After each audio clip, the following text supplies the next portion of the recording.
This is Optimal Living Daily, episode 687, How to Tell If You're a Complainypants, by Mr. Money Mustache of MrMoneyMustache.com, and I'm Justin Malik. Welcome back, or welcome for the first time if you're new here.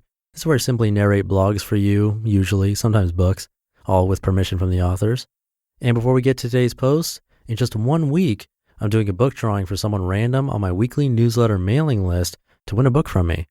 So if you want to be entered for free, make sure you've joined at oldpodcast.com. That'll also get you some free spreadsheet tools from me, some life tips, and more. Again, you can join at oldpodcast.com. But for now, let's hear another post and continue optimizing your life. How to Tell If You're a Complainypants, by Mr. Money Mustache of MrMoneyMustache.com.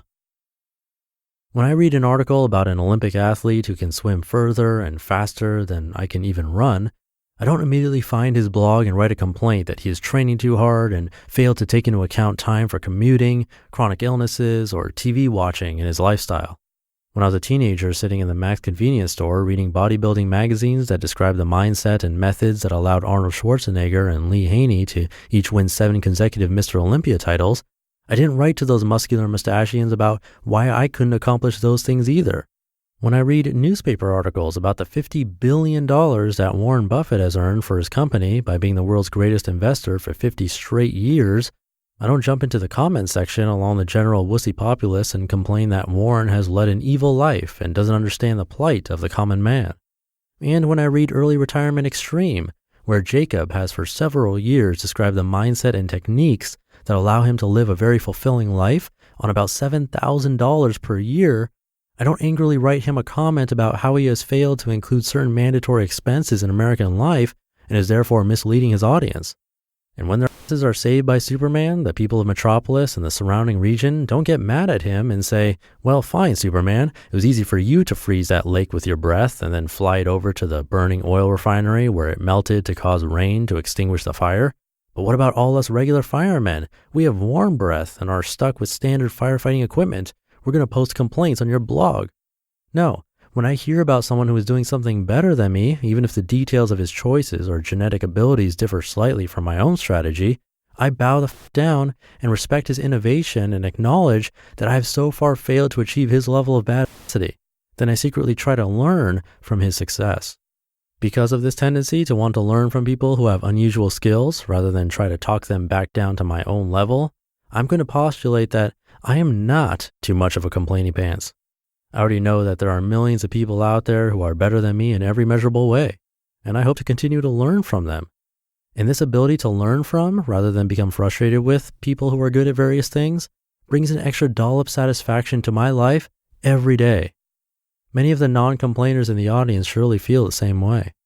So why the do people like to write to Mr. Money Mustache every day and tell him that he has failed to take into account certain things in his lifestyle or retirement strategy, and thus is writing this blog on fraudulent pretenses? No, I haven't failed to take anything into account.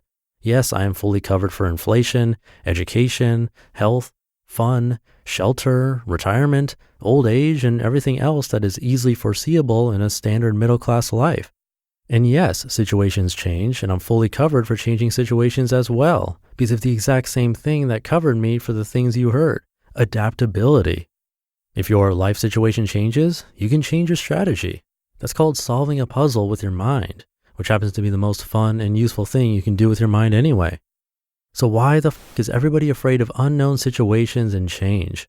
If anything, people should be afraid of lack of change. I've solved the relatively simple puzzle of reaching early retirement in a capitalist system so early that I actually have a shortage of puzzles right now.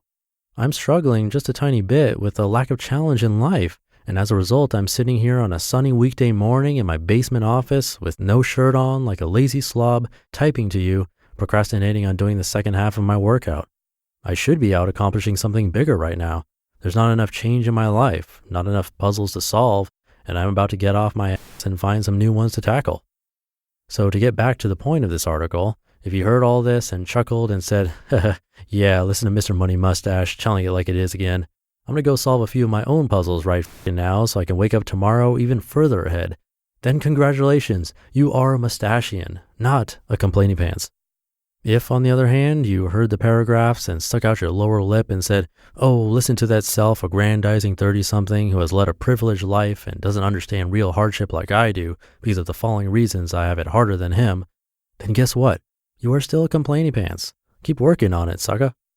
A Complainypants looks only at results, seeing the external trappings or the successes of a particular role model's life, and justifies why he can't have those things, and then makes himself unhappy because of not having those results.